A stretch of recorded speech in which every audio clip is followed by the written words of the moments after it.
en el preciso momento que Dios liberó al pueblo de Israel de Egipto a través de Moisés, constituyó la fiesta de la Pascua, a la que le he dedicado un video cuyo link te dejo aquí arriba, e inmediatamente después empieza la fiesta de los panes sin levadura, la que analizaremos en este video. No es solo una fiesta que serviría como recordatorio por generaciones de la liberación de Egipto, sino que también es, en primer lugar, una celebración tipológica que arroja muchísima información a través de los símbolos proféticos sobre la forma en que Cristo vendría a redimir al mundo en su primera venida. Esto es tremendamente importante porque al poder comprobar que todas esas profecías se cumplieron de forma precisa, nos motiva a estudiar las fiestas de otoño y todas las profecías que apuntan a su segunda venida con la certeza de que también se van a cumplir. Y en segundo lugar, es un ensayo que se hacía año tras año para enfatizar y afianzar a los hijos de Dios la forma en que Cristo actúa en nosotros para nuestro crecimiento espiritual a través de la simbología de comer el pan y comer su carne. Por eso la enseñanza de estas fiestas es mucho más trascendente de lo que se cree. No te pierdas este video. Comenzamos.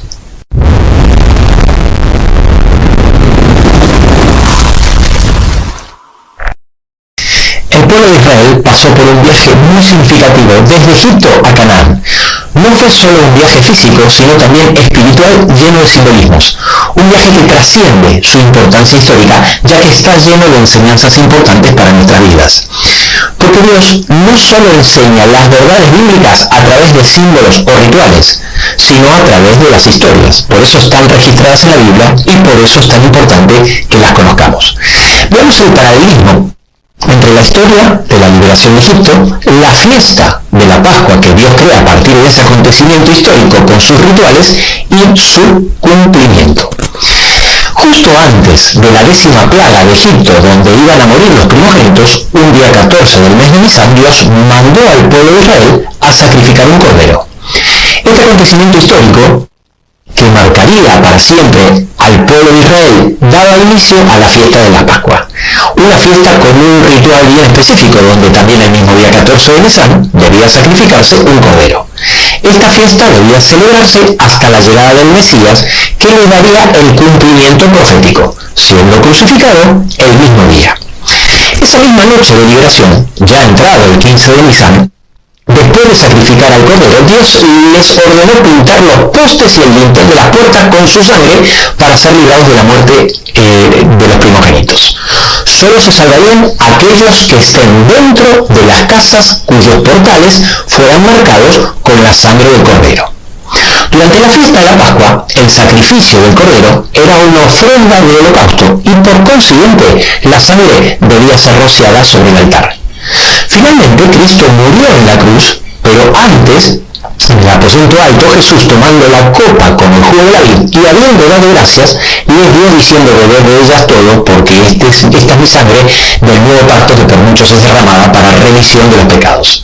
Y de esta forma, a través de las edades, el pueblo de Dios realiza un rito que demuestra su aceptación a la sangre de Cristo para redimirnos. Es la confirmación de un pacto que trae bendición. Luego, después de la puesta del sol, cuando ya había comenzado el día 15 de Nisan, debían comer al cordero. Lo mismo ocurría en la fiesta de Pascua. Después de sacrificar el cordero, debían comerlo, y ese mismo día comenzaba la fiesta de los panes sin levadura, y durante 7 días debían comer panes sin levadura. Justo antes de ser entregado Jesús en el aposento alto, tomó el pan, lo bendijo y lo partió, y dio a sus discípulos y dijo: tomad, comed, este es mi cuerpo. Antes de la muerte de Cristo se comía literalmente el cuerpo del sacrificio simbólico. Y a partir de la muerte de Cristo se come simbólicamente el cuerpo del sacrificio literal. Pero el paralelismo no termina ahí. Tan pronto el pueblo de Israel experimentó la salvación y liberación a través del poder de la sangre del cordero, abandonaron su antigua vida de esclavitud en Egipto. De manera similar, cuando los cristianos entendemos que somos liberados del pecado y la muerte por la sangre de Jesucristo, decidimos seguirlo a una nueva vida. En 1 Corintios 10, de los versículos 1 al 4, el apóstol Pablo hace referencia a varios eventos claves en la historia de Israel como símbolos de verdades espirituales. En el versículo 2 dice que fueron bautizados en la nube y en el mar. Así como el pueblo de Israel atravesó el mar rojo y fue bautizado de forma simbólica en el mar, De la misma forma, nosotros nos bautizamos como demostración pública de que empezamos una nueva vida en la libertad que nos ofrece Cristo. Entramos en un maravilloso pacto representado por el bautismo. La palabra bautismo significa inmersión.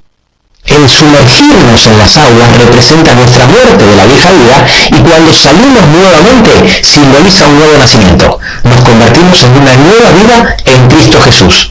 En eso consiste el pacto. Así de sencillo, Jesús toma nuestra muerte y nosotros tomamos su vida.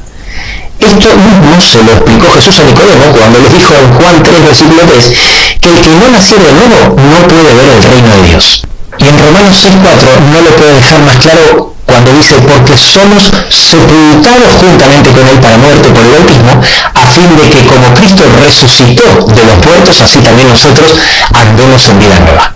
A partir de allí, así como el pueblo de Israel atravesó un desierto entre Egipto y Canaán, así también la vida en esta tierra es un desierto llena de pruebas, tentaciones y dificultades. Pero en medio de este desierto Dios provee para nosotros. Y en el versículo 3 y 4 nos dice que todos comieron un alimento espiritual, refiriéndose a maná, y bebieron una bebida espiritual, refiriéndose al agua que salía de la roca que simbolizaba a Cristo. Los cuales son esenciales para nuestra vida espiritual en el desierto de este mundo. Jesús dijo, yo soy el pan de vida. El que a mí viene nunca tendrá hambre y el que en mí cree no tendrá sed jamás. Antes de hablarte del maná, ese pan del cielo que era el alimento espiritual que le da sentido a la fiesta de los panes sin levadura y tema central de este video, déjame hablarte primero de la bebida espiritual. Jesús no escatimó esfuerzos en explicar que el Espíritu Santo viene de Dios, pero a través del mismo. En Juan 14:26 dice, mas el Consolador, el Espíritu Santo, a quien el Padre enviará en mi nombre. Y en Juan 15:26 dice lo mismo, pero con otras palabras. Pero cuando venga el Consolador, a quien yo os enviaré del Padre. Por eso le dijo a la mujer samaritana, mas el que bebiere del agua que yo le daré, no tendrá sed jamás. Y en Juan 7, en el último día de la fiesta, Jesús, alzando la voz, dijo, el que cree en mí, de su interior correrán ríos de agua viva. Y luego el texto aclara que se refería al Espíritu Santo que habían de recibir los que creyesen en él. Por eso el agua que representa al Espíritu Santo salía de la roca que representa a Cristo. Ahora sí, concentrándonos en el alimento espiritual, veamos los conceptos que nos ayudan a entender la fiesta de los panes sin levadura. Y empecemos descubriendo qué enseñanza espiritual representa el pan en la Biblia. Para que el pueblo de Israel pudiera atravesar el desierto, Dios envió el maná, el pan del cielo, lleno de simbolismo que representa a Cristo, el verdadero pan del cielo. Las enseñanzas que Dios explica a través de esta simbología es tan simple y obvia que hasta un niño de 12 años la puede entender. Y a la vez es tan importante que creó la fiesta de los panes sin levadura para que siempre la tengamos presente.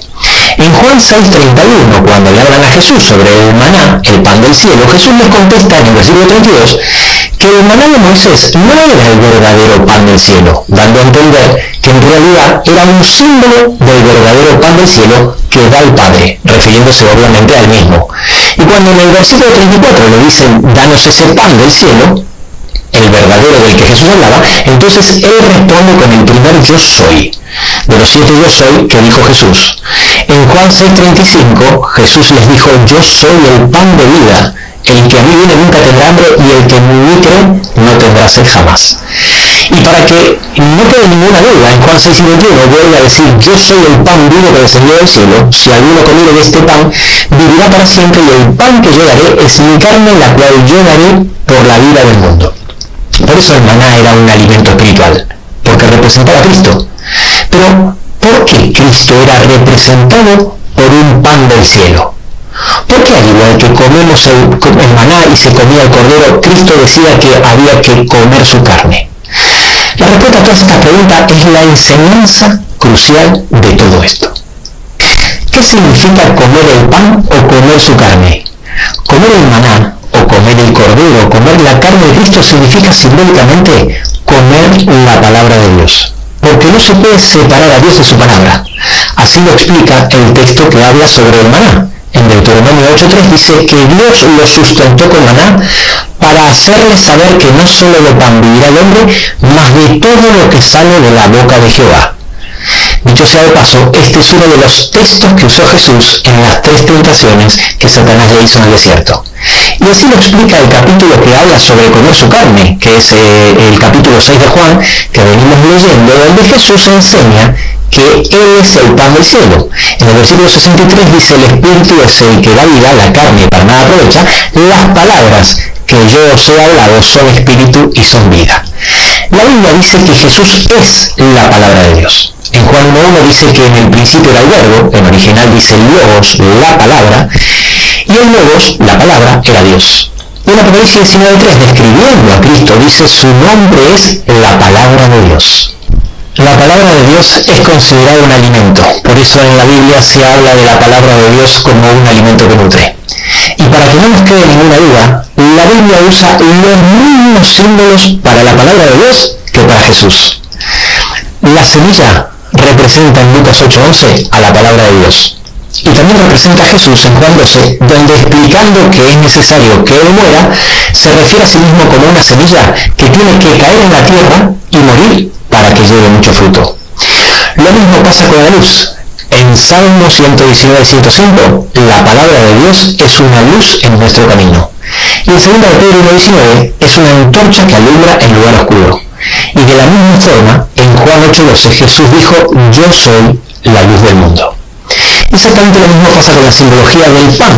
Son muchos los textos que hablan de la palabra de Dios como pan. En Mateo 4.4 Jesús dijo: escrito está. Dice: no solo de pan vivirá el hombre, sino que de toda palabra que sale de la boca de Dios, haciendo referencia a Deuteronomio 8.3. Y el profeta Amós habla de hambre en la tierra, refiriéndose a la escasez de la palabra de Dios. Él dice: no hambre de pan ni sed de agua, sino de oír la palabra de Jehová. Y en Juan 6.35 Jesús dijo: yo soy el pan de vida. ¿Qué pasa cuando se rechaza el pan del cielo o la carne de Cristo? Si se come la carne de Cristo, nos ayuda a crecer en una nueva criatura en Cristo Jesús. Es una bendición para vida eterna. Pero si no se come, se pudre y es una maldición. Igual que su sangre. Si se bebe es para bendición, representada en el jugo de la vid, pero por el contrario, el rechazar el pacto y no aceptar la sangre de Cristo, está simbolizado en la Biblia con derramar su sangre, lo cual trae maldición a la tierra, contaminándola, tal como expresan los versículos que aquí te dejo en pantalla. La máxima expresión de esta simbología fue cuando un soldado clavó una lanza en el costado de Jesús, del cual salió agua y sangre derramándose en la tierra. La simbología es tan perfecta que me hace llegar a la conclusión que Dios creó algunas cosas con ciertas características con el único objetivo de que coincida con los símbolos. Por ejemplo, ¿sabías que la sangre tiene exactamente el mismo color que el jugo de la vid y es imposible notar la diferencia por su color? Dicho sea de paso, cuando en Apocalipsis se habla que los ríos y los mares se convertirán en sangre, no esperes un cumplimiento literal. Es simbólico y hace referencia al rechazo masivo de la palabra de Dios en el planeta. ¿Por qué el pan debe ser sin levadura? La levadura cambia la composición de la masa mediante la fermentación, al igual que el jugo de la vid, que al fermentar se transforma en vino. Y este cambio, realizado por la levadura en el pan y por el alcohol en el jugo de la vid, representa todas las modificaciones que el hombre realiza a la palabra de Dios, adulterando su significado o enseñanza. Por eso, en Mateo 16.6, cuando Jesús dice: mirad, guardaos de la levadura de los fariseos y de los saduceos, luego 6 versículos más adelante aclara diciendo: entonces entendieron que no les había dicho que se guardasen de la levadura del pan, sino de la doctrina de los fariseos y de los saduceos. Así pues, para enseñar esta realidad en las fiestas de los panes sin levadura, las casas debían vaciarse de levadura durante toda la semana. La Biblia nos advierte sobre varios tipos de levadura, simbolizando de esta manera diferentes formas de adulterar o deformar la palabra de Dios. Los fariseos eran un grupo religioso que se destacaban por su devoción a la ley y las tradiciones judías, pero también por su hipocresía y falta de amor y compasión hacia los demás. Y los saduceos eran un grupo religioso que no creían en la resurrección de los muertos. La levadura de los saduceos, por lo tanto, representa la tentación de abrazar una fe vacía o incompleta sin aceptar la plenitud de la verdad revelada por Dios. Después, en Marcos 8:15 Jesús les dice: guardaos de la levadura de Herodes. Herodes era un gobernante corrupto y violento que buscaba su propio beneficio y poder, y la levadura de Herodes representa la tentación de buscar el poder y la riqueza a expensas de alejarse de la palabra de Dios y por consiguiente de Cristo. Y también Pablo menciona la levadura en las cartas a los Gálatas y a los Corintios, mientras que la levadura de los Gálatas, expresada en el capítulo 5, representa la tentación de seguir falsas enseñanzas o doctrinas legalistas que nos alejan de la gracia de Dios y de la verdad de la salvación por la fe en Cristo. Por otro lado, en 1 Corintios también, capítulo 5, Pablo se refiere a la inmoralidad sexual que había en la comunidad cristiana de Corinto, y la levadura de Corinto representa, por lo tanto, la tentación de tolerar o justificar el pecado en la vida de la iglesia. ¿Cómo se come la carne de Cristo? Dios dio instrucciones precisas de cómo debía comerse el maná para que sepamos cómo debía comerse la carne de Cristo. Es decir, cada instrucción era una enseñanza espiritual de cómo debemos acercarnos a la palabra de Dios. En Éxodo 16:21 leemos sobre el maná que Dios proveía a los israelitas en el desierto y lo recogían cada mañana. Cada día debemos buscar a Jesús a través de su palabra. Todo el texto continúa diciendo: cada uno según lo que había de comer. El maná tenía que ser recogido individualmente. Cada persona debía ir a recoger su propia porción. De la misma manera, cada uno de nosotros debe tener una relación personal con Jesús. No podemos depender de la relación que otra persona tenga con Él.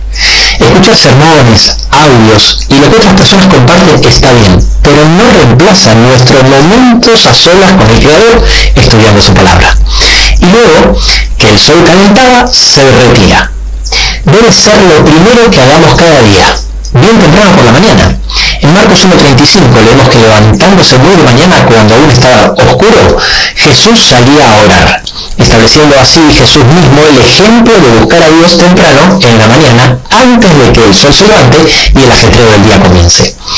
El maná es un símbolo del pan espiritual que Jesús provee para nosotros hoy en día. La palabra de Dios que Él vino a mostrarnos, la cual es rica, abundante y suple todas nuestras necesidades. Ahora, ¿por qué el pan se corrompía como si fuera carne? El maná debía recogerse cada mañana, y si recogías un día para el día siguiente, entonces se echaba a perder. Sin embargo, el maná no se echaba a perder como se echaría a perder cualquier pan, es decir, poniéndose duro o mohoso. Cuando el maná se echaba a perder, en Éxodo 16:20, nos dice que criaba gusanos y hedía, como la carne, porque tal como hemos visto, el maná era un pan del cielo que representaba la carne de Cristo. Ahora, el viernes sí se debía recoger doble ración, porque el sábado era el único día que el pan no entraba en corrupción, lo cual era una tipología, es decir, un simbolismo profético de lo que ocurriría con la muerte de Cristo.